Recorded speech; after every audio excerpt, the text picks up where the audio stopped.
जय राधा माधव कुंज बिहारी।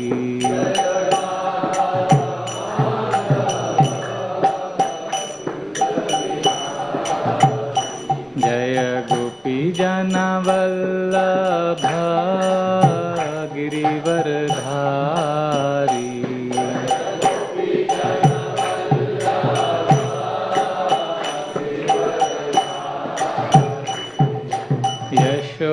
यशोदानंदन ब्रज जन रंजना।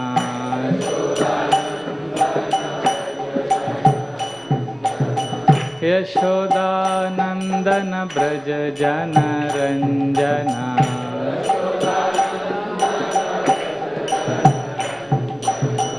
यमुना तीरावनचारी।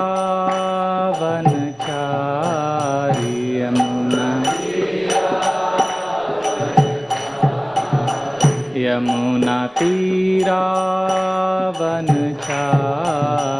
यमुना जय राधा माधव कुंज बिहारी।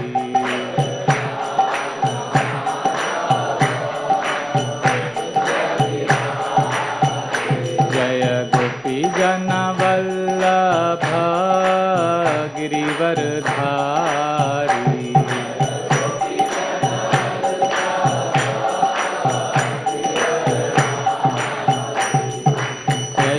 यशोदानंदन ब्रज जन रंजना।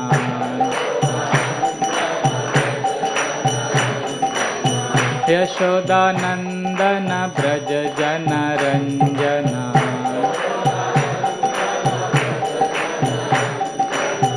यमुना तीरावनचारी। यमुना जय राधा माधव कुंज बिहारी।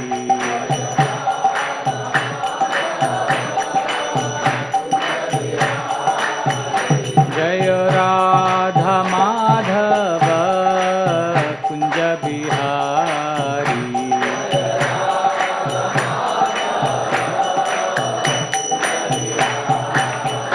जय राधा माधव कुंज बिहारी।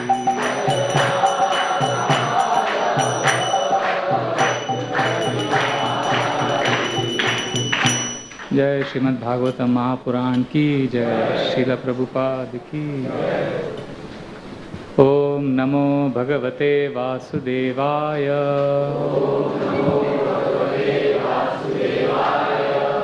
ओम नमो भगवते वासुदेवाय। ओम नमो भगवते वासुदेवाय।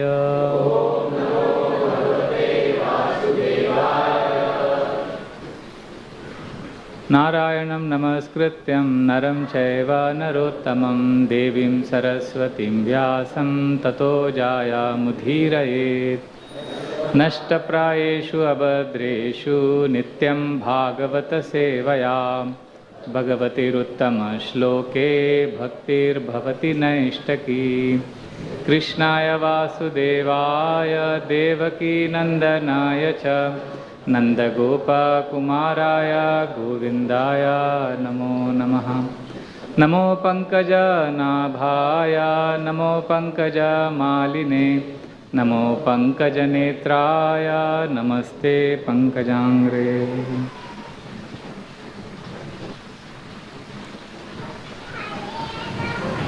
Hare Krishna.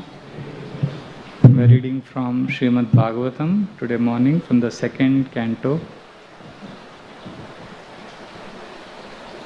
6th chapter. The chapter is entitled Purusha Sukta Confirmed, text number 32. So you can please respond. Srijami tanniyuktoham haro harati tadvasha Vishvam Purusha Rupena Paripati Trishakti Drug Srijamitan Niyuktoham Haro Harati Tadvasha Vishvam Purusha Rupena Paripati Trishakti Drug Srijamitan Niyuktoham Haro Harati Tadvasha Vishvam Purusha Rupena Paripati Trishakti Drug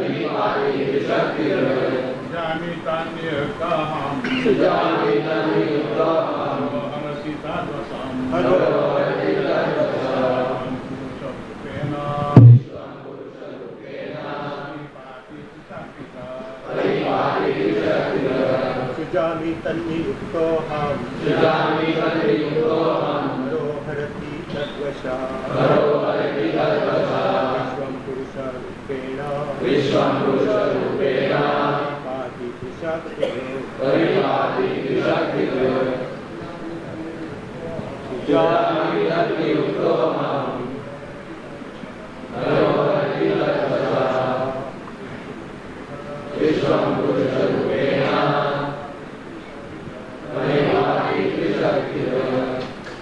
Vaishnavis.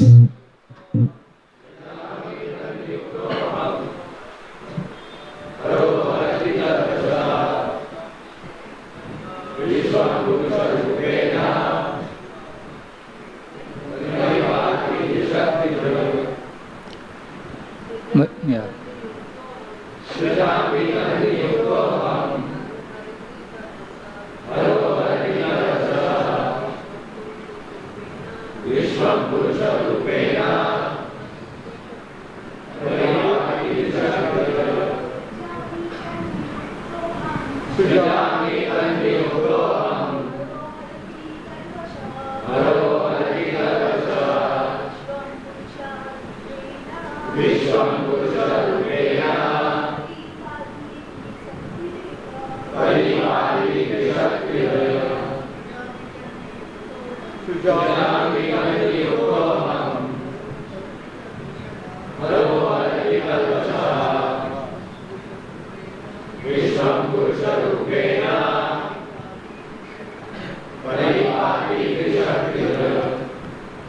Word to word meaning.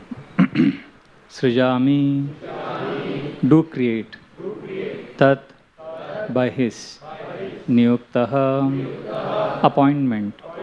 Aham, I. Haraha, Lord Shiva. Harati, destroys. Tatvashaha, under his subordination. Vishwam, the whole universe. Purusha, the personality of Godhead. Rupena, by his eternal form. Paripati, maintains. Trishakti Druk, the controller of three energies. Translation and purport by His Divine Grace, Srila A.C. Bhaktivedanta Swami Srila Prabhupada. By His will, I create, Lord Shiva destroys, and He Himself, in His eternal form as the personality of Godhead, maintains everything. He is the powerful controller of these three energies. Purport. The conception of one without a second is clearly confirmed here.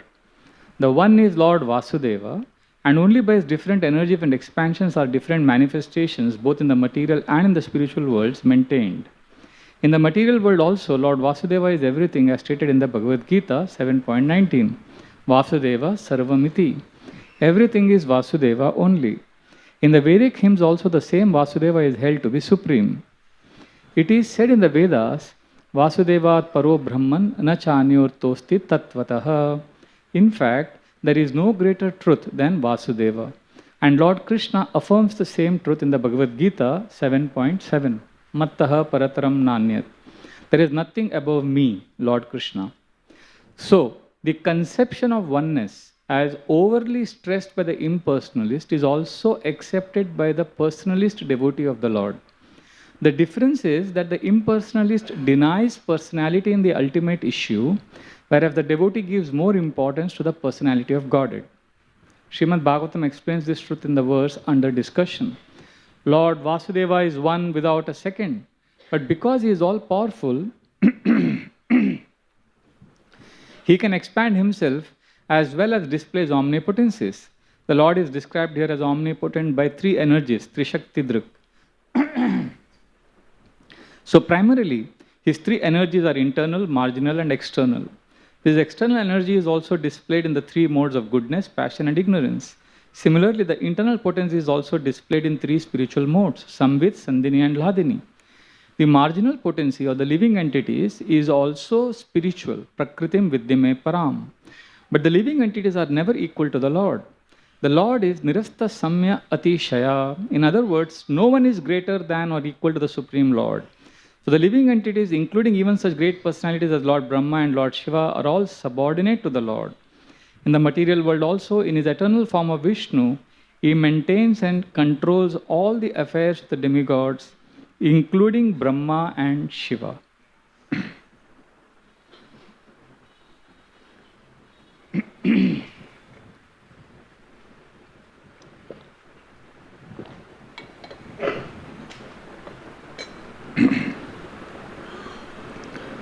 Om Ajnanatimirandhasya Jnananjana Shalakaya Chakshurunmilitam Yena Tasmai Shri Guruve Namah Mukam Karoti Vachalam Pangum Langayate Girim Yatkripatamaham Vande Shri Guru Dinatarinam Paramananda Madhavam Shri Chaitanyam Ishwaram Nama Om Vishnu Padaya Krishna Presthaya Bhutale Srimate Bhakti Vedanta Swaminiti Namine Namaste Saraswate Deve Gauravani Pracharine Nirvishesha Shunyavadi Pavchatya Deshatarine Vancha Kalpatarubhyascha पावनेभ्यो वैष्णवेभ्यो नमो नमः। जय श्री कृष्णा चैतन्य प्रभु नित्यानंद श्री अद्वैता गदाधर श्रीवासादि गौर भक्त वृंद। हरे कृष्णा कृष्णा कृष्णा हरे हरे, हरे राम राम राम हरे हरे। हरे कृष्णा कृष्णा कृष्णा हरे हरे, हरे राम राम राम हरे हरे। हरे कृष्णा कृष्णा कृष्णा हरे हरे, हरे राम राम राम हरे हरे।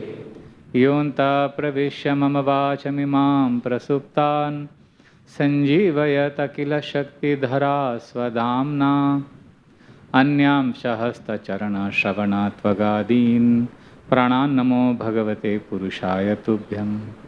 कथाञ्चना स्मृते यस्मिन् दुष्करं सुकरं भवेत्, विस्मृते विपरीतं स्यात् श्रीचैतन्य नमामि तम्।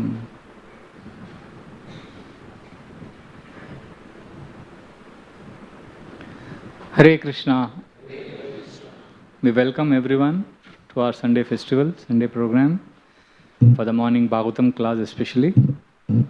You could be doing so many things on a Sunday morning, but you decided to come here and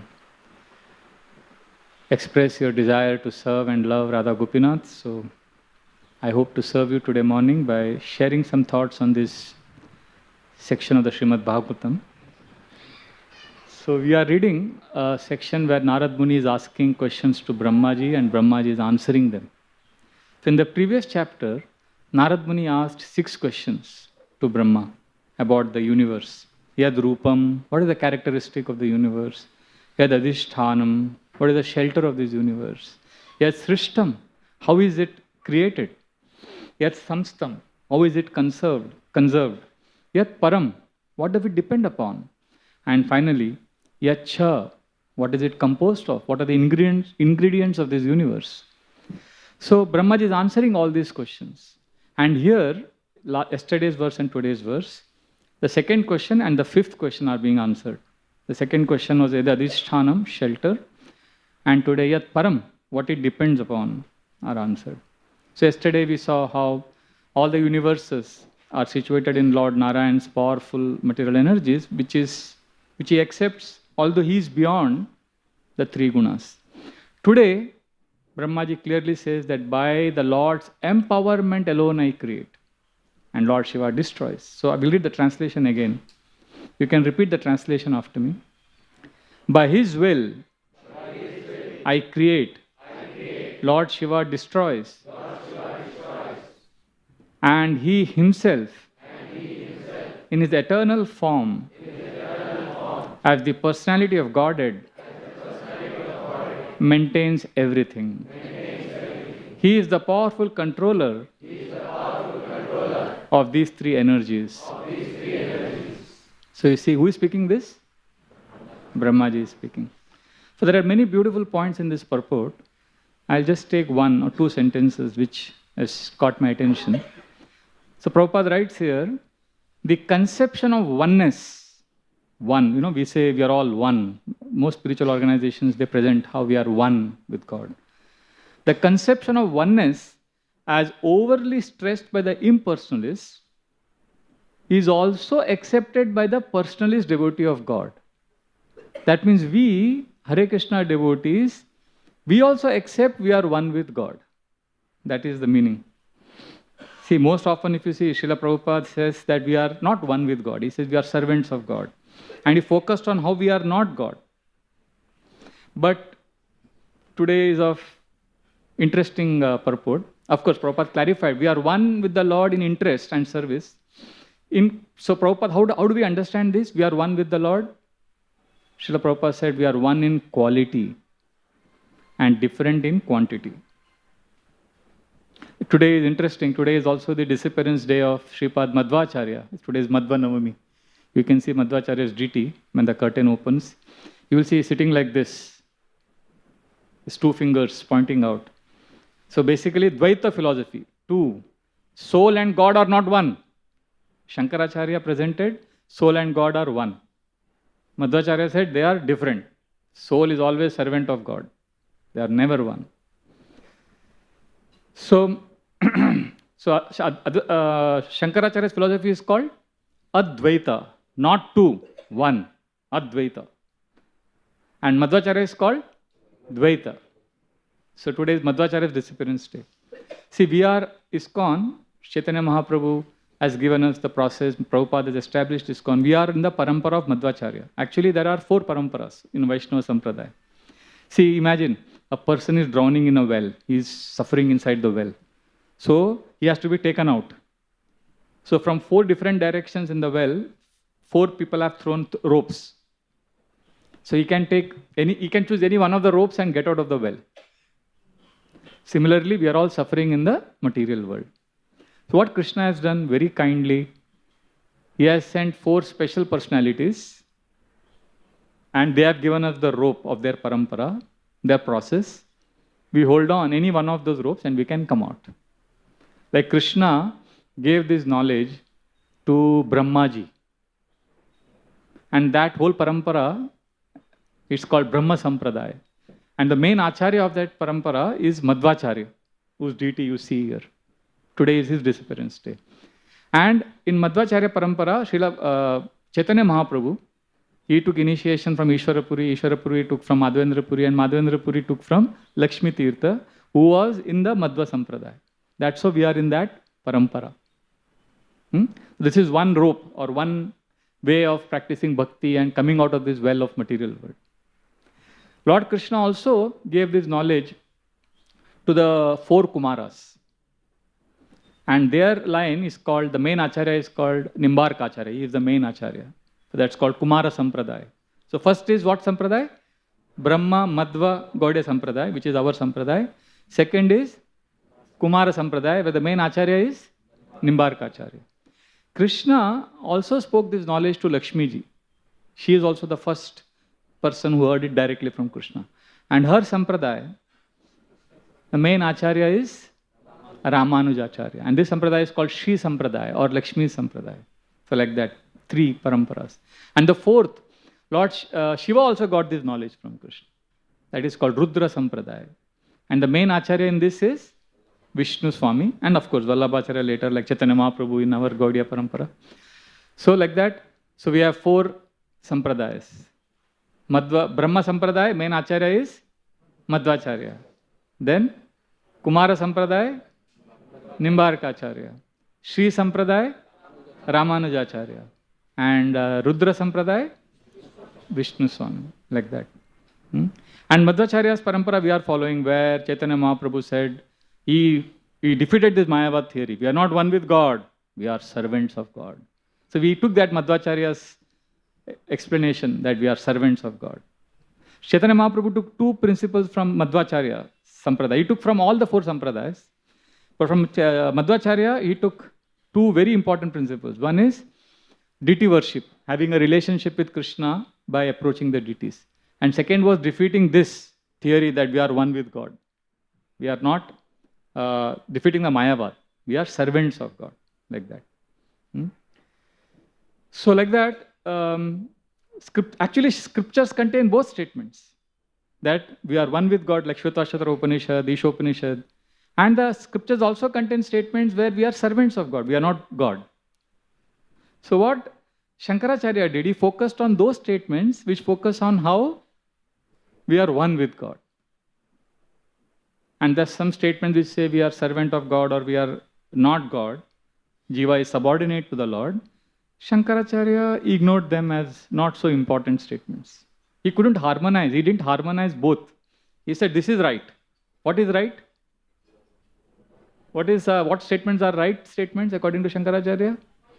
Where we are one with God. Like that. So he didn't resolve the contradictions. Do you understand this? It's not like that didn't suit the agenda of oneness. So he rejected those. Means basically indirectly you are saying scriptures are not perfect. They contain some statements which are not, that is what the message you are giving indirectly. No, actually both statements are right. When scriptures say we are one with God, that is also right. And when scriptures say we are servant of God, that is also right. So maturity means to handle both statements. So what Madhvacharya did, because Shankaracharya went to one extreme, we are one with God. Madhvacharya, he pendulum goes to one side, then you have to get to the other side. So Madhvacharya said, no, we are not one, we are servant of God. So he has always like this Dvaita philosophy. So it's very, very important. I like Chaitanya Charan Prabhu giving a nice example. He says, if there are 2 statements, one statement says, Ramesh doesn't eat food during the day. This is the statement. And after some sentences, in the next paragraph, there is a sentence which says, Ramesh's weight is increasing. So now there is contradictory, right? So what you will do, you will take only one statement and reject the other statement. So Shankaracharya did that. Which statement suited oneness, he accepted. Others he rejected. Madhvacharya accepted the statements where we are different from the Lord. Chaitanya Mahaprabhu accepted both statements. This is very, very important. Both statements are true. They appear to be contradictory, but they are what Mahaprabhu called achintya, inconceivably bheda abheda tattva. Achintya bheda abheda tattva. It means inconceivably we are bheda, we are different from God. Abheda, we are same as God. This is our philosophy. If somebody asks you, go to ISKCON, what is ISKCON's philosophy? What does it stand for? What will you say? You don't say our main philosophy is prasadam. That is there. Our main philosophy is achintya bheda abheda tattva. Tattva means truth. What is the truth? Inconceivably we are same as God, we are separate from God. So when scriptures there is contradiction, let us say, when scriptures are there and non-scriptures are there, materialistic books are there. If there is contradiction between a statement given in materialistic book and in scripture, what we will defend? Which statement we will defend? We will defend the statement of scriptures. But if there are scriptures having contradiction, two statements, then which one will you defend? We'll defend both. Do you get this? Like Radhika Vallabh Prabhu gives a nice example. He says, tiger is attacking and fighting with cow. So if he had the strength, whom will you defend? Whom will you protect? Cow. So if tiger versus cow, you will protect cow. But if two cows are fighting, whom will you protect? Both the cows. Similarly, if there are contradictions in two scriptural statements, we have to harmonize both. Both have to be defended. So, Ramesh, what is the first statement? Ramesh does not eat food during the day. And what is the second statement? Ramesh's weight is increasing. So, how do you resolve this? By saying that Ramesh is eating at night. Right? Means, the point is,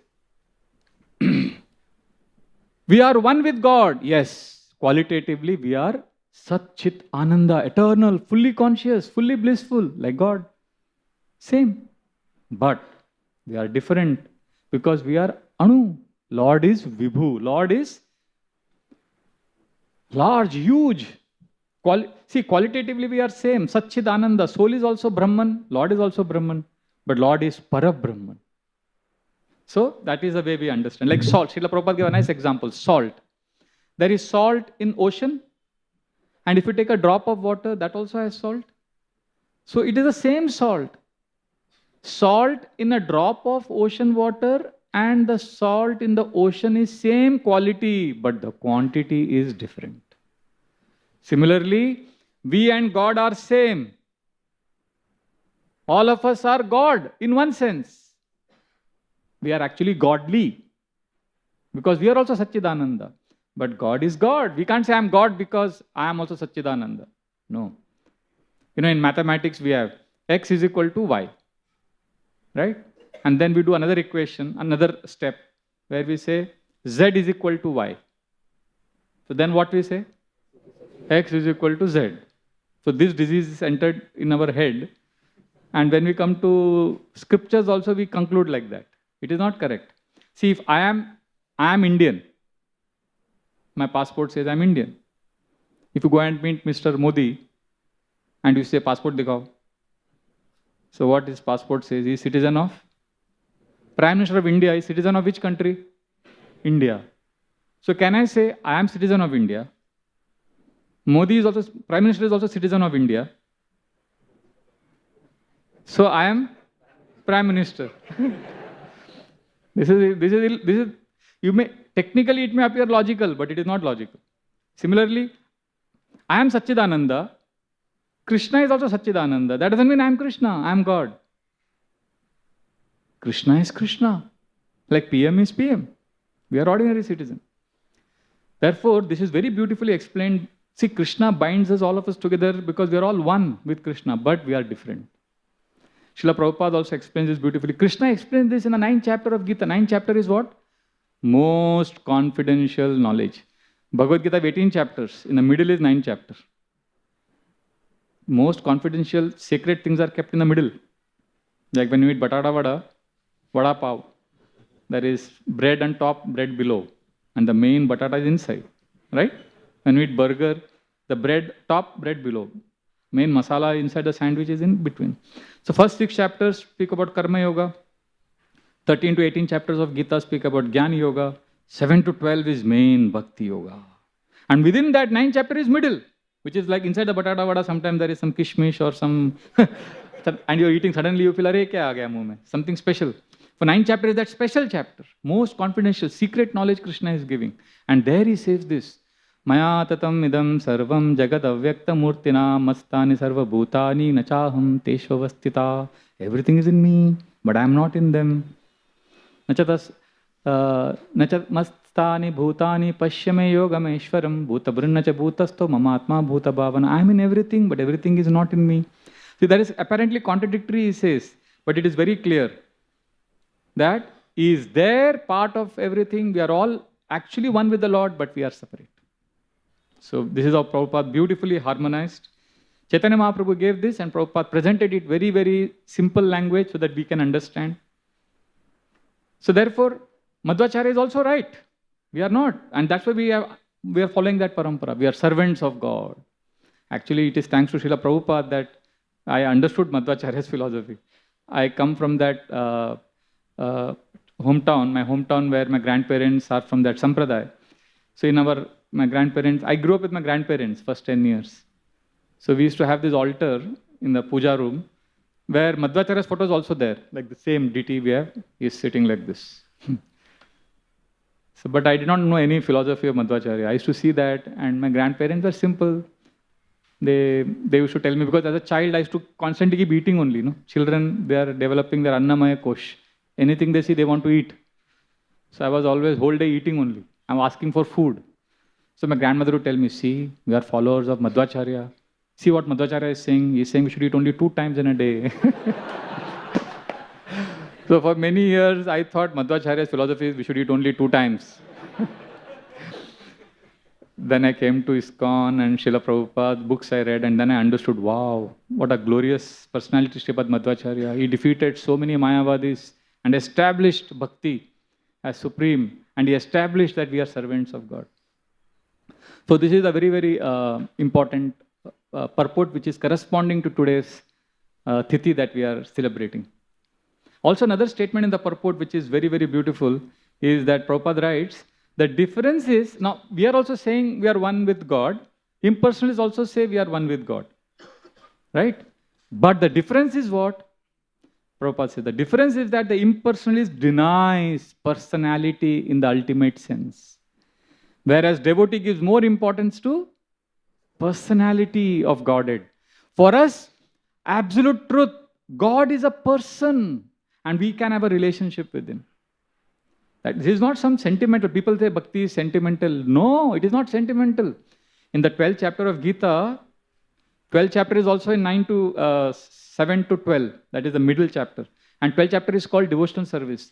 In the very second verse, Krishna says, Maya Veshya Mano Ye Mam Nitya Yukta Upasate Shruddhaya Parayopetas Teme Yukta Tamamata. Those who fix their minds on my personal form, always engage in worshipping me with transcendental faith, they are considered to be the most perfect. See, you can see Madhvacharya's deity is saying 2. So Srila Prabhupada gave us very, very nice understanding based on Bhagavatam. See, there are three ways of understanding truth. Brahman, Paramatma and Bhagavan. Brahman means formless. So when the impersonalists say absolute truth has no form, they are right. Because the Lord is all-pervading, no form. But the yogis meditate and they realize Lord in the heart as Paramatma. And then devotees meditate on Bhagavan, the person. But we can't, if the sun actually came, we will all be burnt to ashes. How is the sun present in this room, in this hall? In the form of sunshine, all-pervading, formless. But if you take a big telescope, something special, and you see the sun's orbit layers, and you see something there, feeling the sun, nature, everything, that is what the impersonalists do. That is Brahman realization. Paramatma realization is like seeing the sun with the telescope, all the deep intricacies. So seeing the Lord in the heart, that is Paramatma realization. And Bhagavan realization is like going to the sun planet and meeting the president of sun planet, Mr. Vivashwan. That is like a person.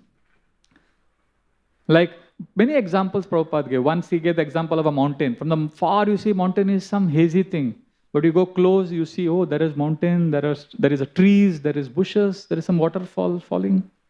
And when you actually go to the mountain, inside the mountain, you feel the presence of all the animals, birds, everything there. So like that, we can see God from far. Impersonal feature. So as devotees, we don't deny the impersonal feature. Don't be fanatic. Don't say, oh, only personal form is everything. No, we accept impersonal feature also. Like gulab jamun. How many of you have experienced gulab jamun in your life? You have experienced, no? Many of you have not raised your hand, so you don't know what is gulab jamun. So imagine you are told by your friend, come home, I'll give you gulab jamun. And you are thinking, what is gulab jamun? He says, you come and you will find out. So you go to the house. As soon as you enter, he's making gulab jamuns. fragrance, and you feel, yes, I've experienced gulab jamun because I've experienced the fragrance of gulab jamun. That is like which realization of the three? Brahman realization. पता नहीं क्या है, but कुछ तो अंदर हुआ. गुलाब जामुन का कुछ तो feeling आया. So you go away. There are many who did not raise the hand, so you don't know what is gulab jamun. So one of you has smelled the fragrance, and then you feel you have realized gulab jamun.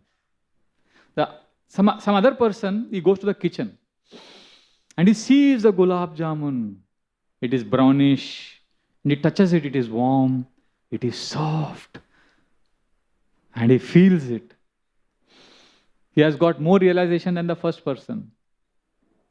And he says, yes, now I know what is gulab jamun. Thank you for inviting me to your house and allowing me to realize gulab jamun.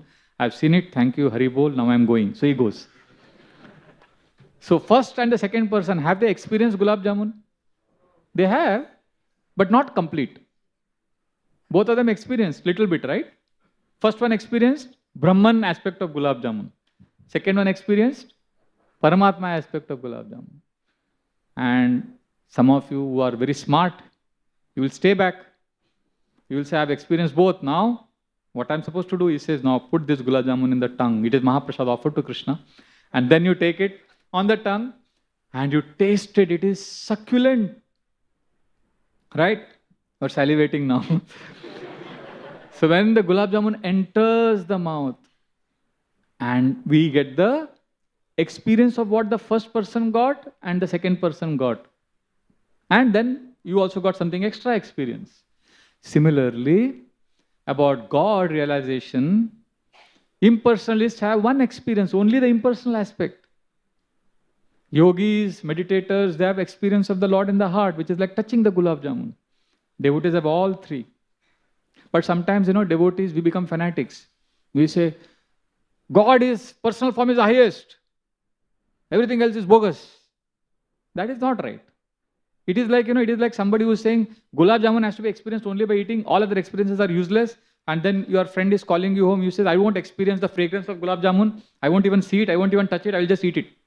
So you press your nose, you close your eyes, and you just put your mouth and you eat gulab jamun. Such a miserable experience. You can't enjoy.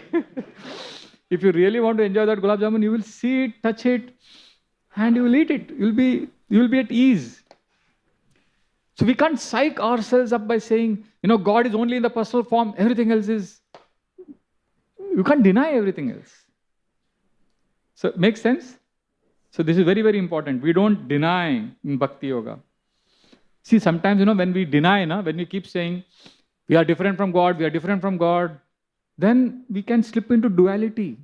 This material world is characterized by duality, birth, death, richness, poverty, happiness, distress. We are trapped. Therefore, we also need to see oneness, how we are all one. We are all connected to Krishna. And why we give more importance to personal aspect in ISKCON, in Bhakti Yoga? Because when we give importance to personal aspect, we can have a relationship with Supreme.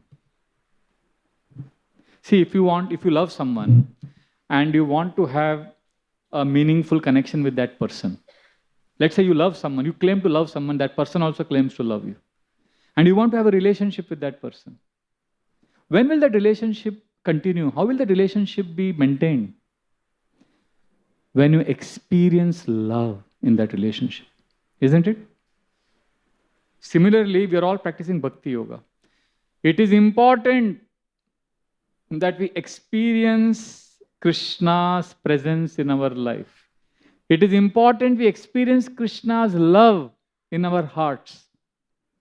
And that is why we have our spiritual practices. That is why we present ourselves as servant of Krishna, because in that way we can have a beautiful relationship with Krishna. We don't focus so much on how I am also God.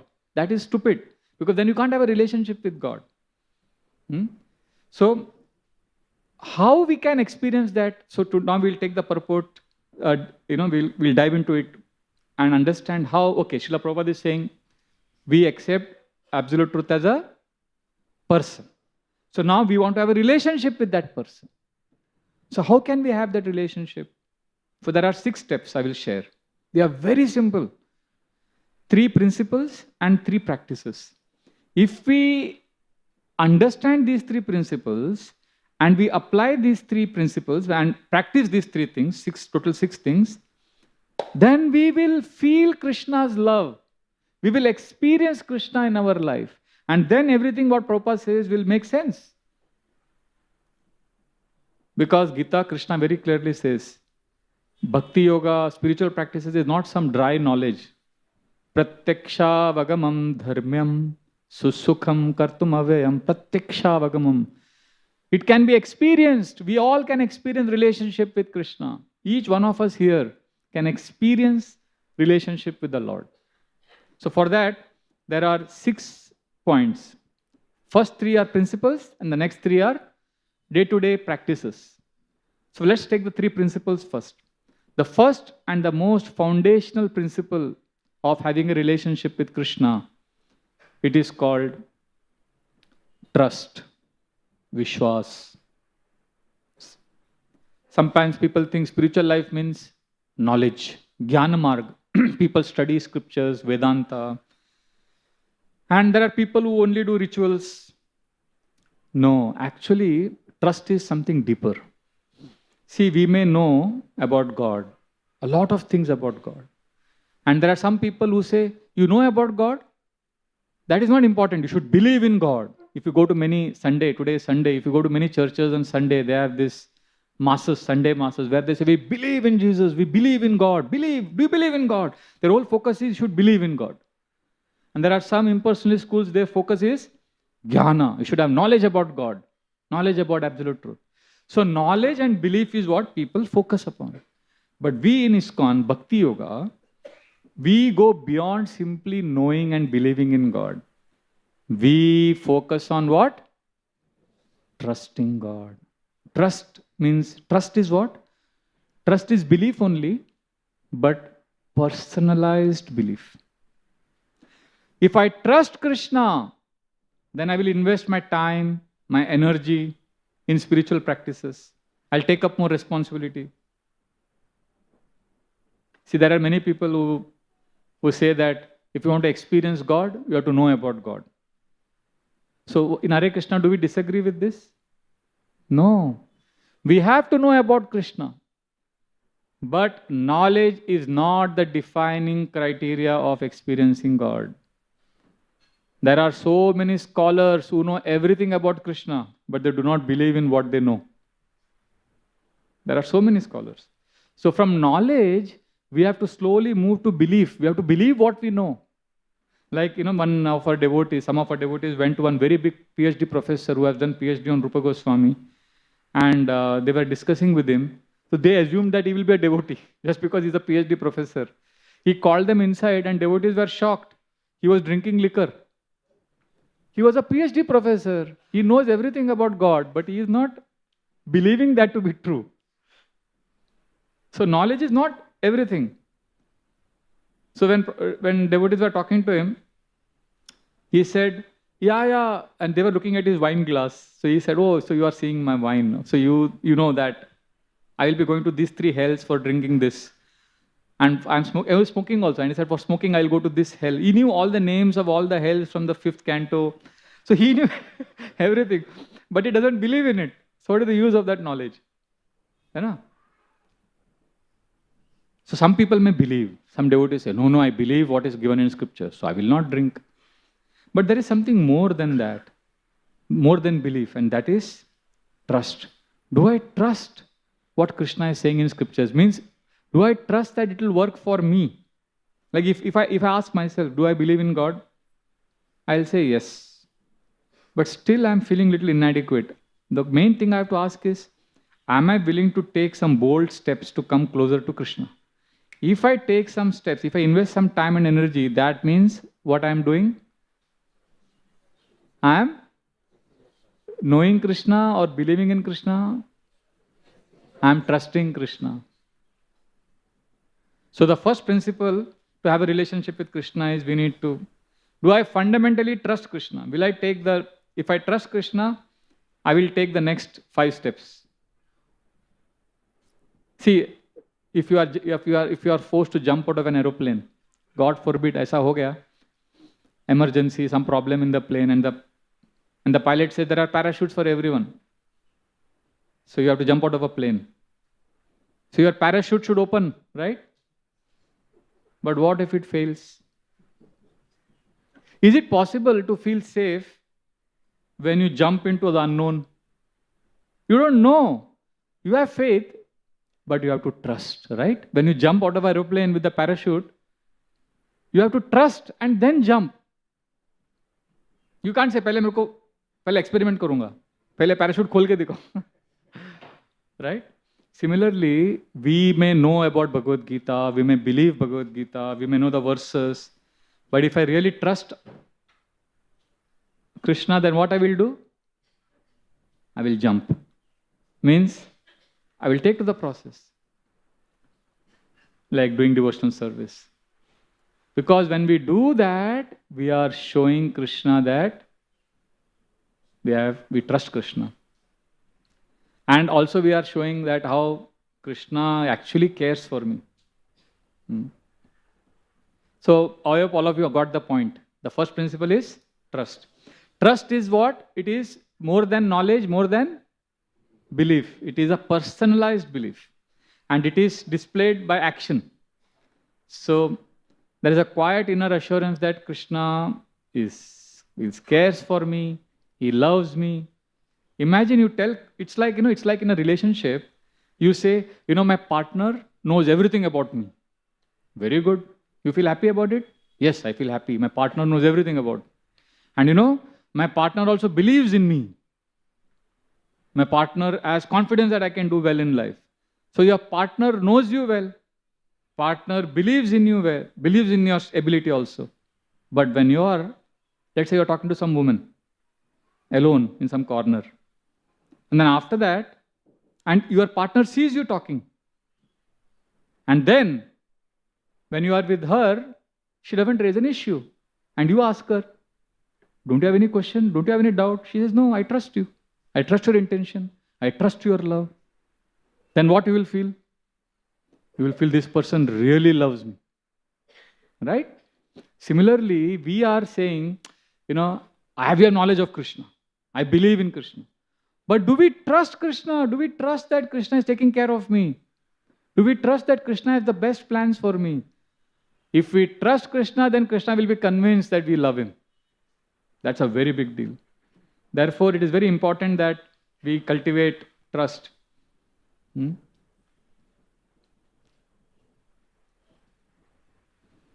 I'll end this point of trust with one example. During COVID, I was in Udupi. So one day I had to buy some chairs, plastic chairs. So there was one shop I went. So there's a plastic chair shop. The owner was sitting on a big sofa comfortably. He was a big, tall and heavy man, big man.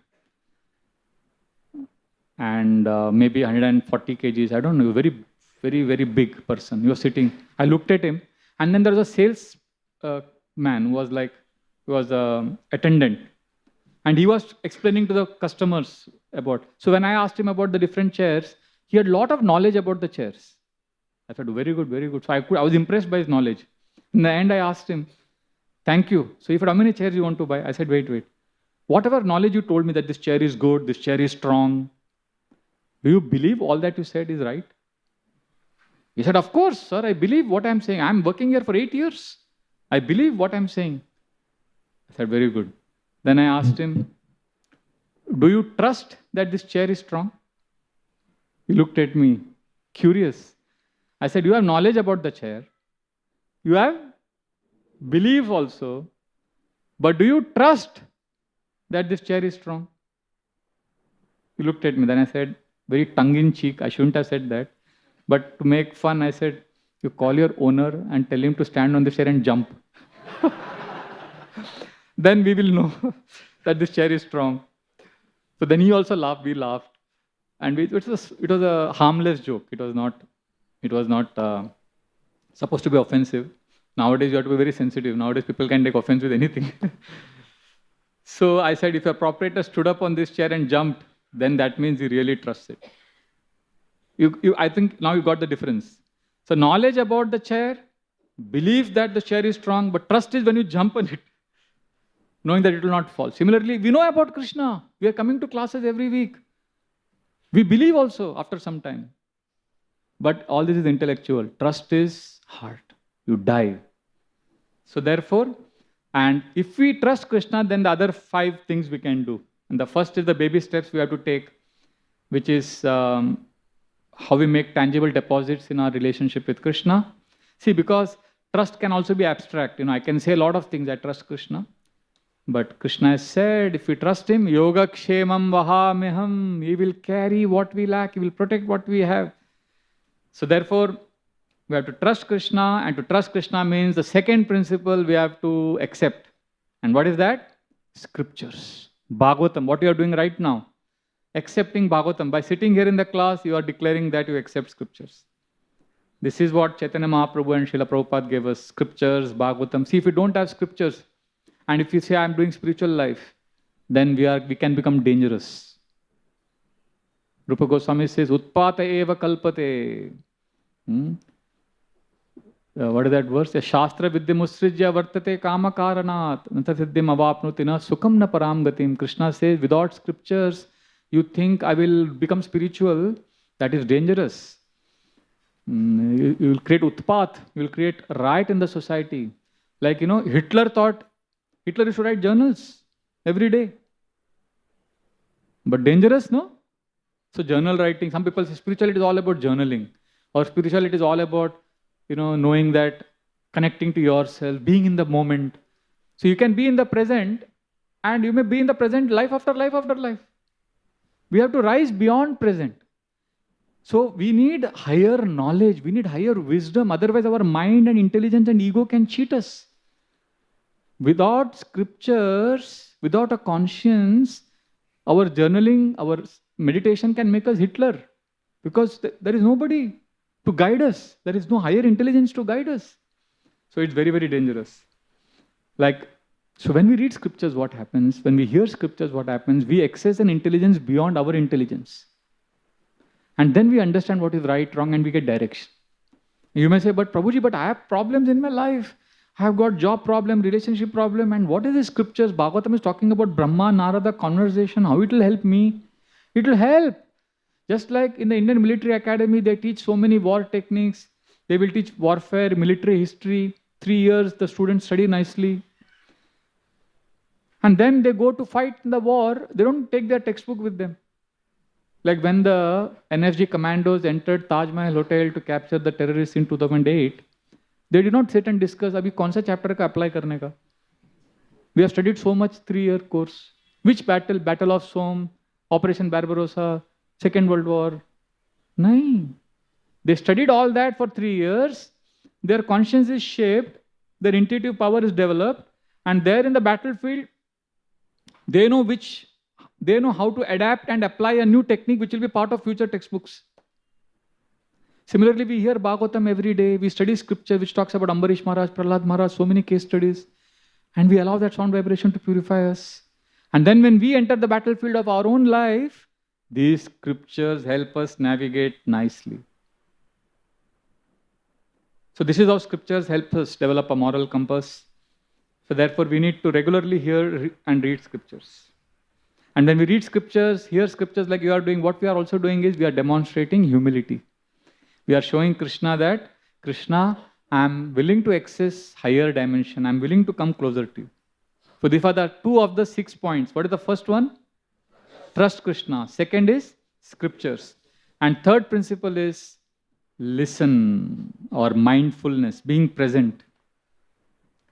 In any relationship, many times one partner is always trying to solve the problem of the other partner.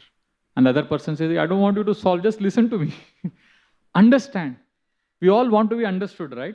In this world, in a relationship, when you are understood by the other person without being judged, you feel loved. Similarly, we have to learn to listen to Krishna, listen to the process, be present. The sound, the silence, in the Krishna consciousness, within ourselves. See, when we chant Hare Krishna, what are we supposed to do? Prabhupada said there are 3 techniques of chanting Hare Krishna. Listen, listen, and listen. Listen to the mantra. So when we pray to the Lord, what we say? We speak to the Lord. We say many things to Krishna, right? When we pray. But prayer also includes being present, listening. Because God also wants to communicate something to us. So prayer is not simply telling Lord about our desires. I've got this problem, Krishna, I've got exam tomorrow, I've got the relationship problem, I want this job. That is not only prayer. Prayer also is wanting to know what God wants from us. So if we take out time to listen, then we will be able to connect to this principle. So in chanting, this is the Srila Prabhupada's very, very amazing technique he has given us. Listen to the chanting. If your mind wanders while chanting, we gently come back and we listen. While attending classes, right now your mind may go somewhere. You may be thinking of breakfast. You may think, when will the class end? No, we gently have to come back, listen. When we are greeting the deities, we are present. That present means basically listening. Being in the present moment. These are the three most important principles. If these three principles we are inculcating, then the three practices are a cakewalk. They are very, very easy. So before we discuss these three simple practices, let me summarize. What are the three principles that will help us have a relationship with Krishna? First, trust. Trust is different from what? Knowledge and belief. What is the second principle? Scriptures. And third, listen. Then there are three practices. First practice is make a commitment to Krishna. Because you are hearing, you are listening, you are present, you trust Krishna, suddenly you will be inspired and some inspiration will get in the heart. And you can make at that moment a commitment. Make a commitment to Krishna. This is the fourth. And the fifth is, after making commitment, what is the next most important thing we have to do? Do it. Our process is not to make commitments. Every day I make 10 commitments to Krishna. Tomorrow I'll make 25 commitments to Krishna. How many are you practicing? That I'll practice one day. No, that is not our process. Fourth step is make a commitment. More important is what? Execute that commitment.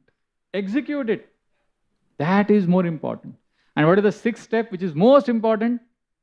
After executing the commitment, what do we do? What could be the next? After you have made a commitment to Krishna, you are executing the commitment also, then what is the most important, the last point? Teach. Preach. No, not teaching, not preaching. Detached, not detached. तुम नहीं तुम last class में आया था. Wait. Wait, one person.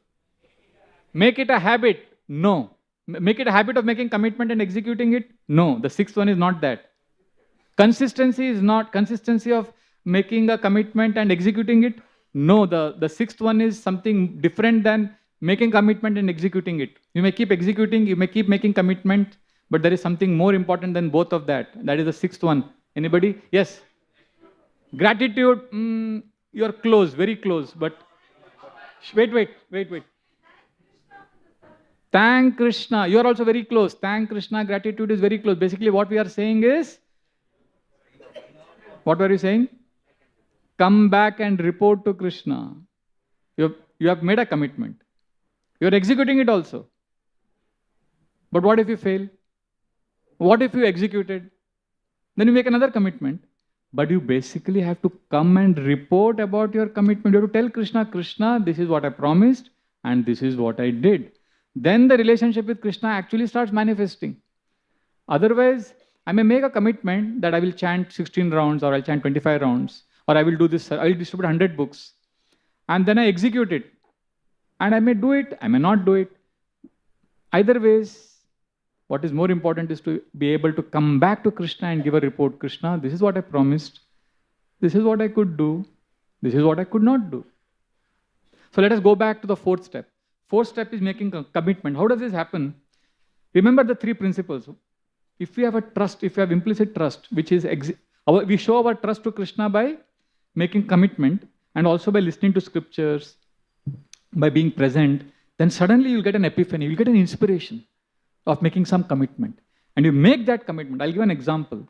once I made, when in one of the Bhagavatam classes, the devotee was speaking about, I'm just telling about recently only, Madan Gopal Prabhu gave a Sunday feast class, I think 2-3 weeks back. He was speaking about dangers of Vaishnav Ninda. Huh? Last week only. Last week was Radha Gopinath Prabhu. Last to last week. So Madan Gopal was speaking about Vaishnav Ninda, right? Not to criticize. You spoke so intensely. And after I heard the class, suddenly, that I got that inspiration because I was listening attentively. And I got this inspiration that, okay, I will appreciate. So next day, that was Sunday morning, and I was in the room. So I said, okay, tomorrow morning I'll be going to the temple for my deity worship. So I've got almost 20 hours, 24 hours. Within this period, I will appreciate 5 devotees. Because we don't want to criticize. So positive thing is, I'll appreciate, and not chalukam. Sincerely, I will appreciate. So I made a commitment to Krishna like this. And then what happened? I appreciated one person, second person, then I got busy with something, and then I forgot. I came for deity worship. While worshipping also, I forgot that I had made a commitment.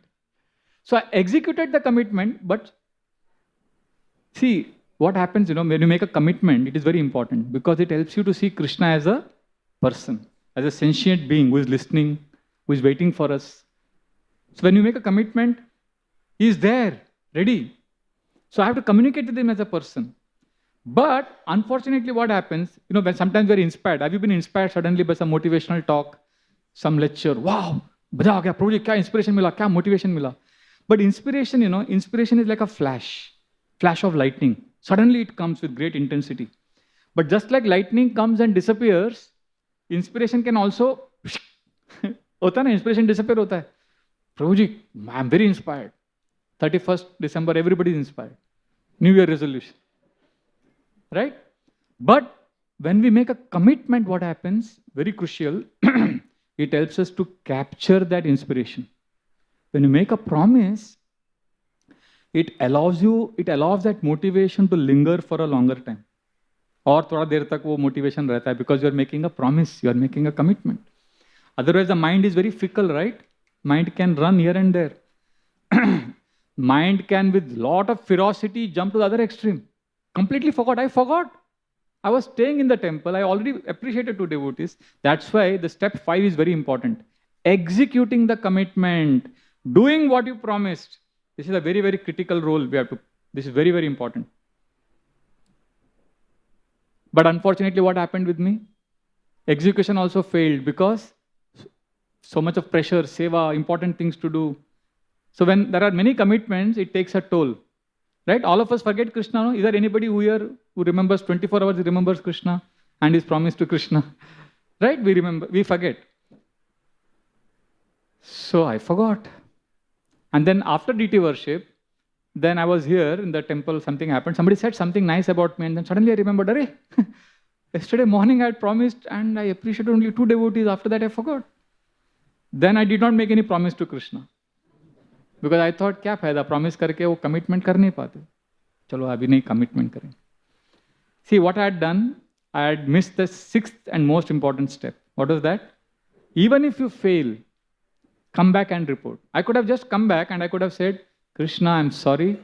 Actually made a commitment. I'll appreciate 5 devotees, but I could appreciate only 2. After that, I forgot you. See, if we forget Krishna, it's okay. But when you remember you have forgotten Krishna, we should go to Krishna. Our problem is, when we remember that we have forgotten Krishna, we choose to forget Krishna. We say, nahi chahiye, arey, bahut difficult hai. So return and report, coming back to Krishna, being accountable to God is the most important step. And I learned this when, I'll tell you a real incident. One day when I was preaching in the initial days, youth preaching I used to do, young boys used to come for my class. So one boy promised me that he will chant every day. I told everyone, please chant 2 rounds every day, Hare Krishna.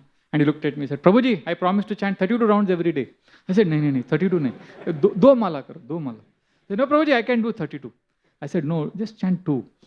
And he said, no, Prabhuji, Krishna, one life I have to surrender to Krishna. And he said, many, many big things. And I knew, isko bahut bhari padega.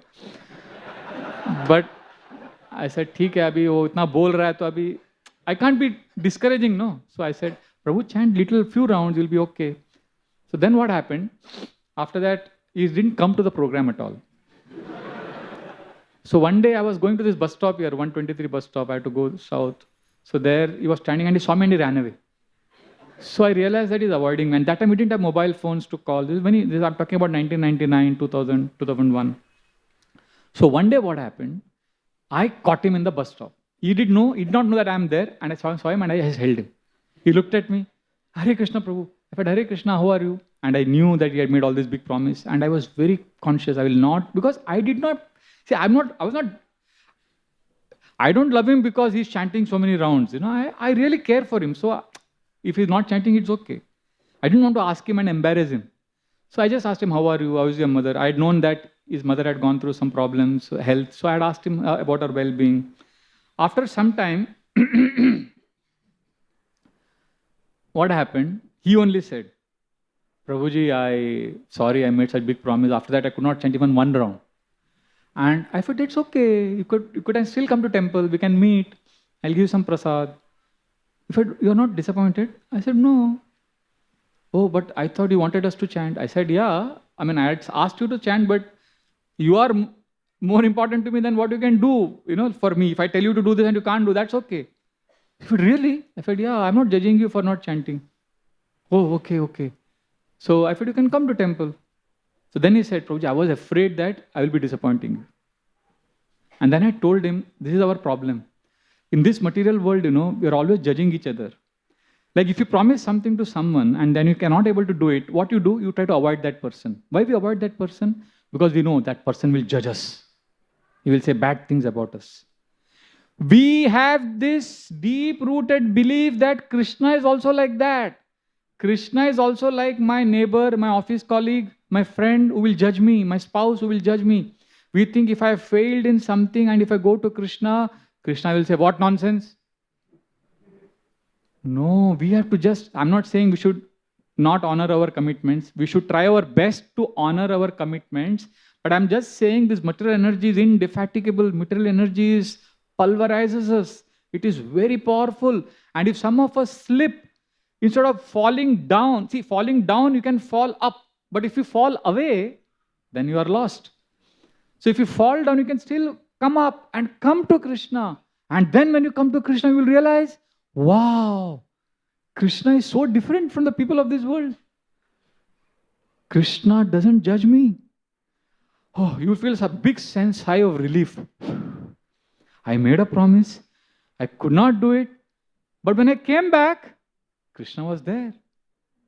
That is a game changer. This realization will be a game changer for us. Therefore, this is the most important. When we come back to Krishna, we will feel Krishna's love.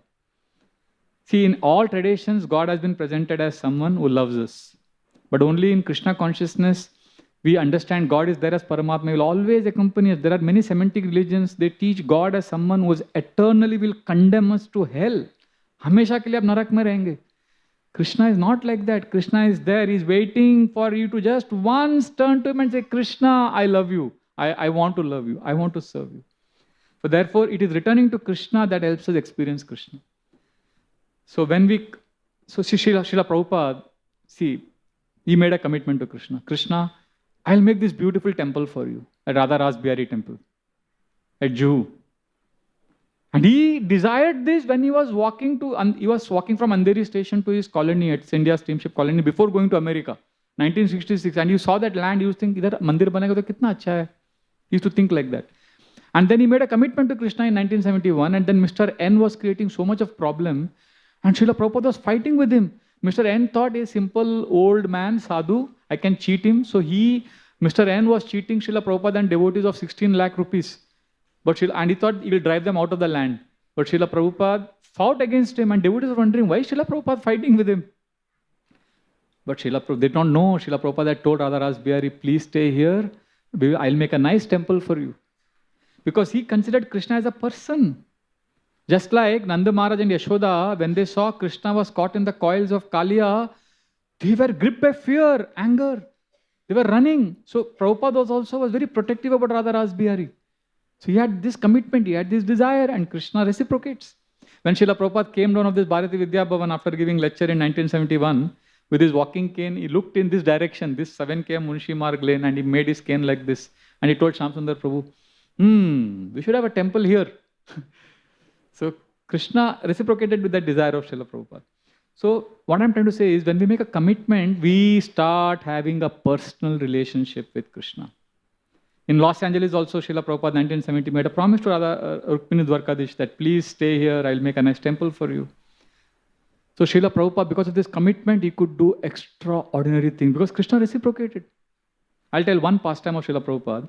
In 1974, when Srila Prabhupada came to Vrindavan, the devotees had already sent invitations everywhere saying that ISKCON Vrindavan temple will be opening in Janmashtami time, 1974. Big announcement. All big celebrities and VIPs were called.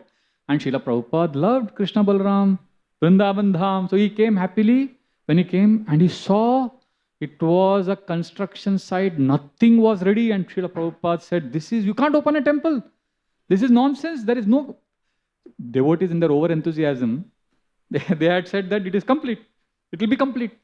Prabhupada burst the bubble. He knew it's not complete. And Prabhupada was very angry. Prabhupada was very angry with all the devotees for making false promises like this. And then Srila Prabhupada fell sick. And he started scolding the devotees. He said, because you are not following your vows, I am falling sick. Like that he started scolding them. And one day he became so sick, for 2 weeks he did not eat anything. He was just eating one piece of orange, that's all. He had malaria. And he became delirious. You know, delirious, what happens? You speak incoherently. And he couldn't even stand up.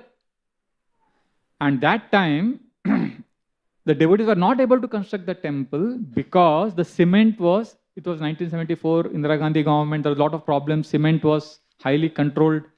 You could not get cement for construction. So Srila Prabhupada was thinking what to do, how to make this temple. He had made a commitment to Krishna, how to do this. And that time, Srila Prabhupada had one friend in Vrindavan, Bishan Chand.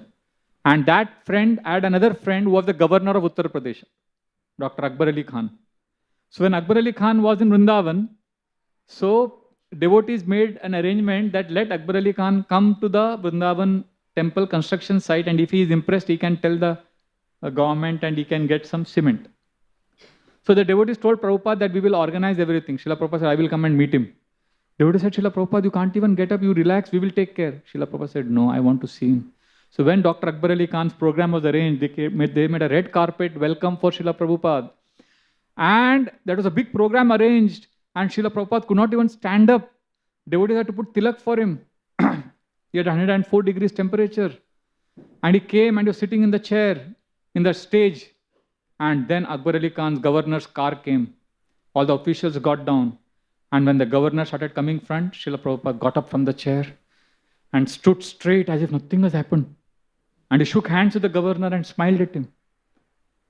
Devotees were shocked. It was actually a pretense because Prabhupada was not keeping good health. And Akbar Ali Khan doesn't know anything. Other people who have come for the program, nobody knows anything. It is a program of governor in the ISKCON Vrindavan campus. And that governor started speaking. He gave a lecture on industrialization and typical something he spoke. And then he sat down. And then Srila Prabhupada got up and he gave a lecture for 20 minutes on Krishna consciousness as if he is completely all right. And devotees were shocked. And then after that, governor is getting up, on official protocols, smiling, photographs being taken, Prabhupada is talking to him. And then there was a big dinner arranged there, tables arranged.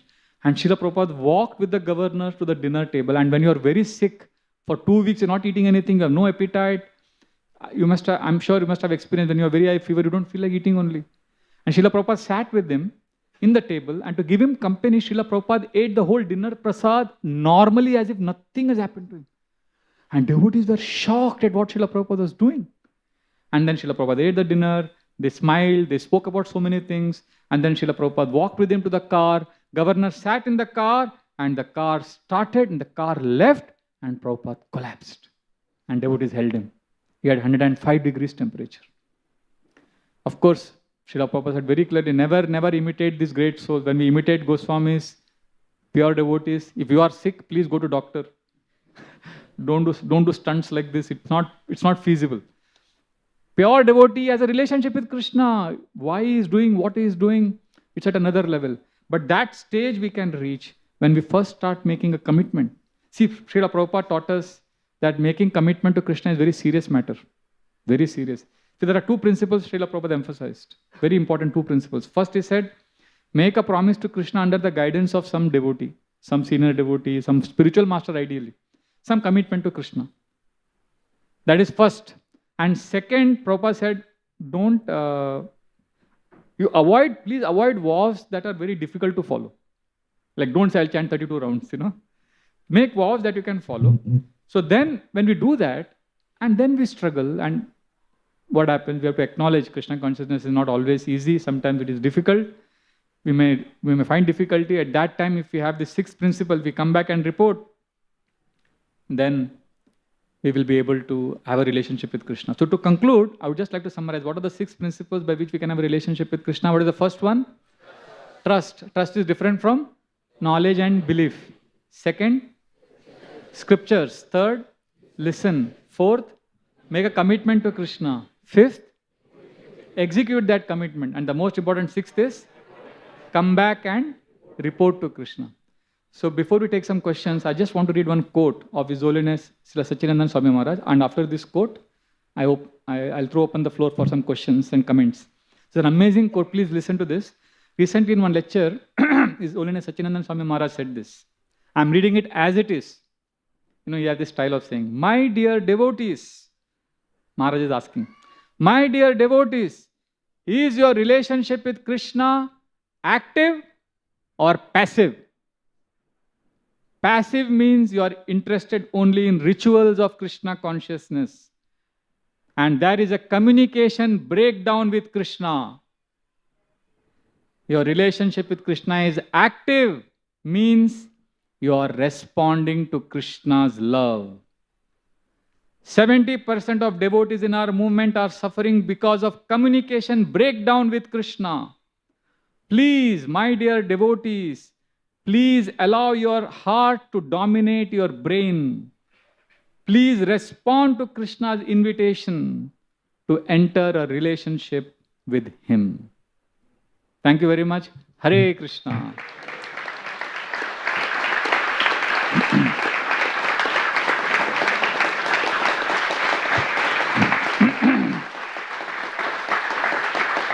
So thank you. Anybody has any comments or questions? Yes, bro. Mic is coming.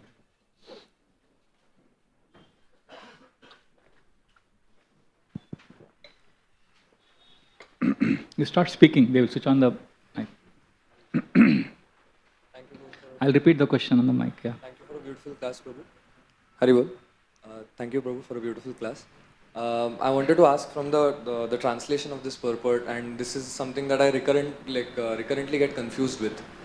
In certain places, in certain classes, it is enshrined that Lord Shiva is a demigod. In certain classes, it is said that Sadashiv is a spiritual entity, but Lord Shiva is a demigod.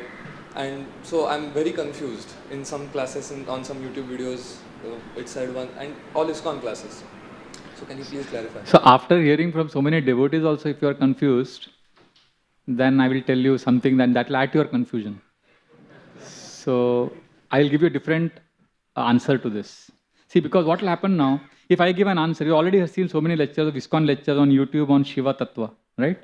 So if I give an answer, that may add to your confusion.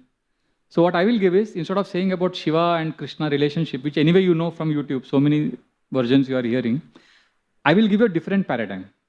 Okay? So what is the situation now? What is the problem? Prabhuji is feeling confused, right? Because of hearing so many things about Shiva, Krishna. So first I'll tell you the truth. Prabhupada gave us this verse from Brahma Samhita. Pantastu koti shatavatsara sampragamyo. No, what is that verse? Kshiram yata dadi vikara vishesha yogat sanjayate nahi tata pratagasti eto yah shambhutam apitata samupeti karyat govindamadi purusham tamaham bhajami. Srila Prabhupada said, Shiva and Krishna are non-different. Just like curd and milk are non-different. Right? Curd is milk only, but transformation of milk by culture. Similarly, Krishna gets transformed as Shiva. That's what Srila Prabhupada said. So Krishna and Shiva are non-different. But Krishna is the origin. Govindam Adi Purusham Tamaham Bhajan. But there is no difference. In fact, Lord Shiva is considered as the greatest Vaishnava. So now, instead of getting into the technical details of who is supreme, who is that, And anyway, you have, now this answer you must have heard also from the YouTube. From all the devotees will give this example only and this verse only they will quote. But still if you are confused, then I'll give you a new insight, new way of understanding, not just this question. All other questions in ISKCON, when you get confused by different answers, then this is the principle you should remember.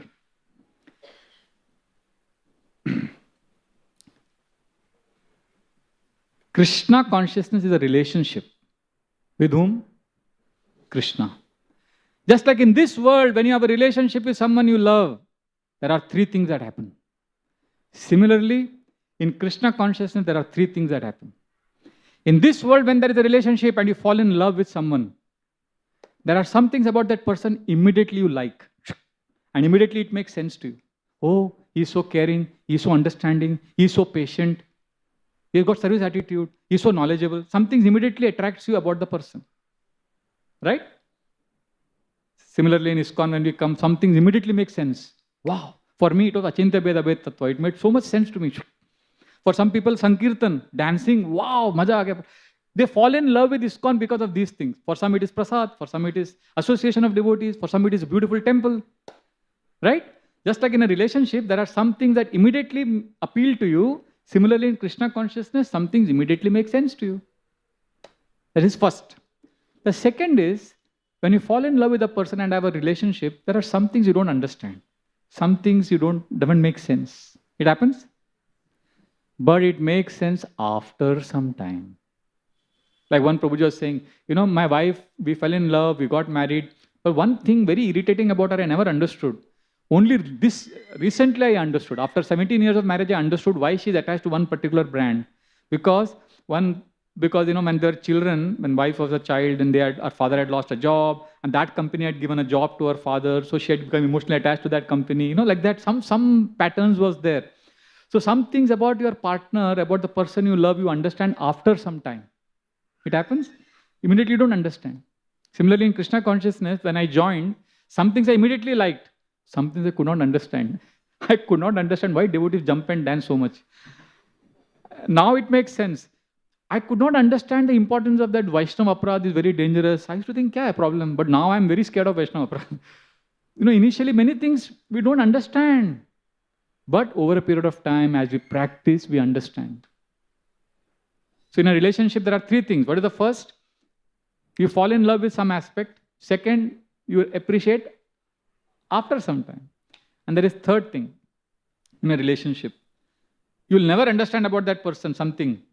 Till you die, you will not understand. ऐसा होता है ना? प्रभु जी ये particular thing ना मेरे को कभी समझ में नहीं आएगा. I don't know why my wife does that. I don't know. I can't understand only. But it's okay. There are so many things I understand. There are so many things I appreciate. That makes the relationship complete. Similarly, in Krishna consciousness, some things you will not understand. You may always remain confused, and that confusion is not because of lack of knowledge. That is because of some prejudice you have inside. Therefore, you need to pray to Krishna. Krishna, please reveal to me, if you so desire, resolve this confusion. That is Shastra, that is knowledge. Please help me understand.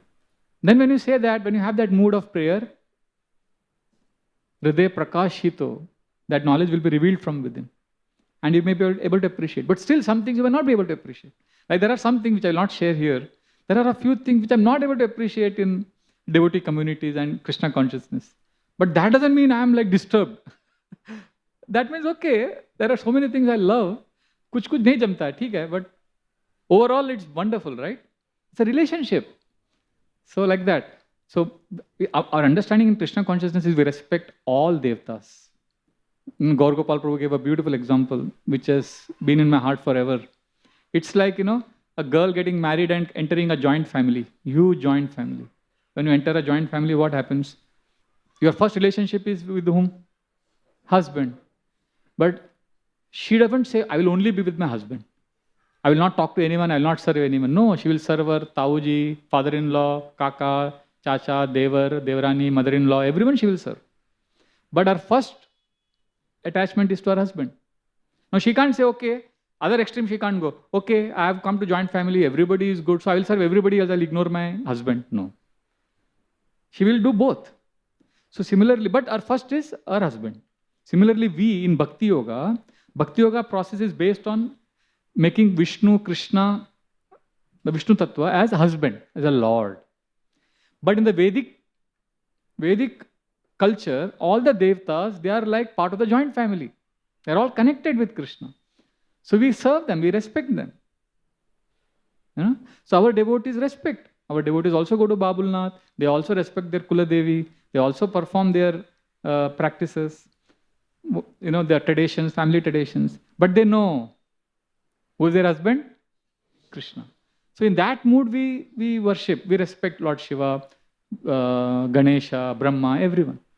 So like that. Is that clear? Thank you. Hare Krishna. We can take just one more last question and we can stop. Yes, Prabhu.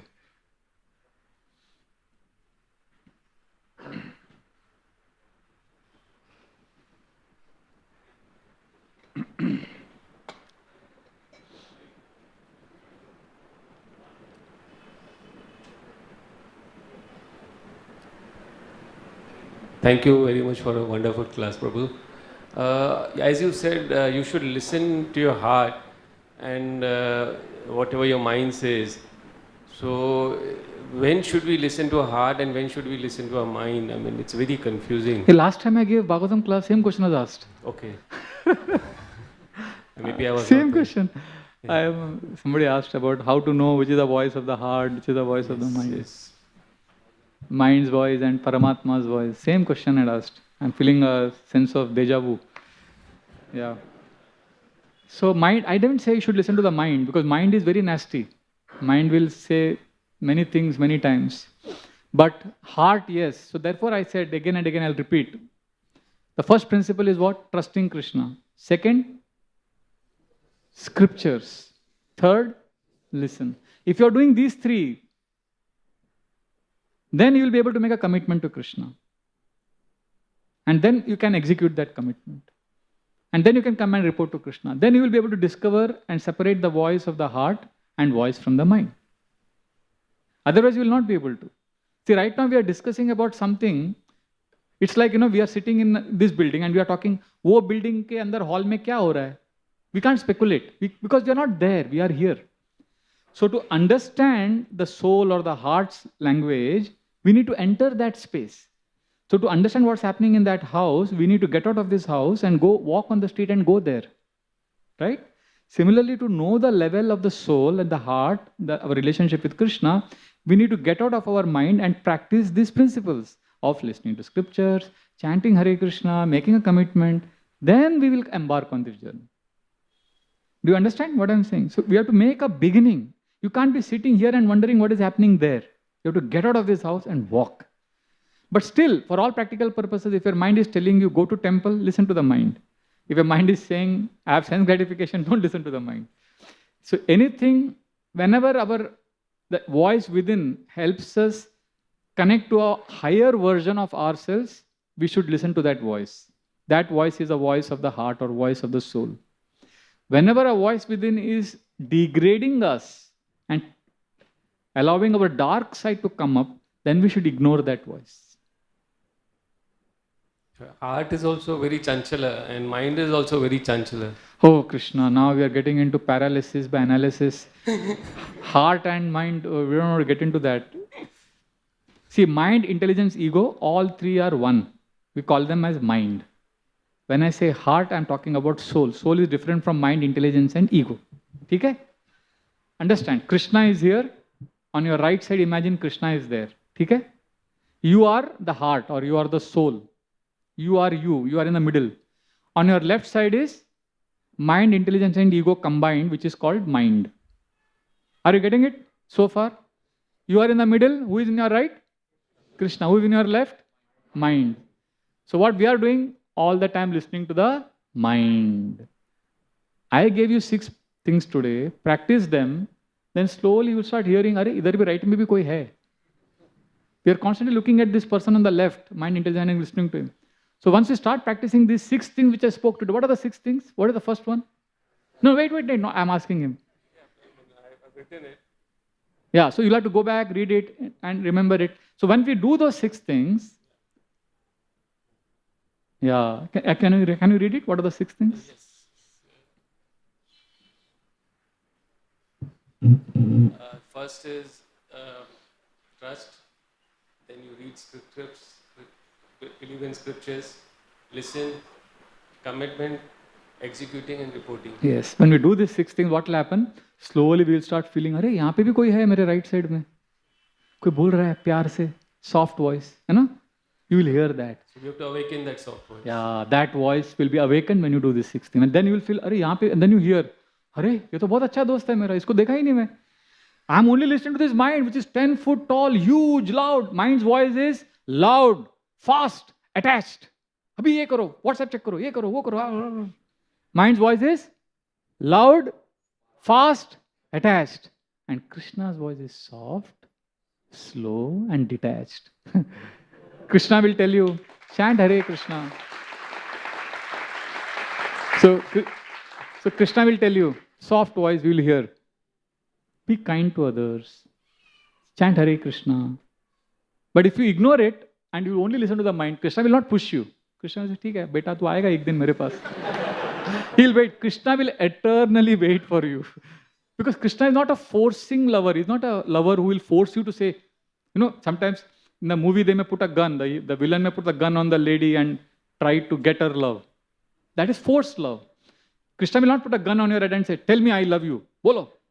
Krishna will say, nahi pyar karna hai, I am there. I love you. I'll wait for you.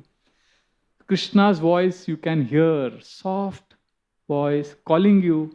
Only when we stop taking the mind very seriously, and we will stop taking the mind very seriously when we start practicing these 6 things which you have written down and which you will read, I hope. Yes, Prabhu. This is not mine. I borrowed it from Sachinandan Maharaj, Bhaktivedanta Goswami Maharaj, and so many other devotees. But this works. These 6 principles work. Okay? Okay, thank you very much. So this way you will be able to separate your voice of the mind from voice of the heart or the soul. Yes. Thank you very much. Thank you very much. Granthara Srimad Bhagavatam ki jai. Srila Prabhupada ki jai. Nitai Gaur Premanande. Thank you. We'll have Kirtan now. Hari Bol. Check.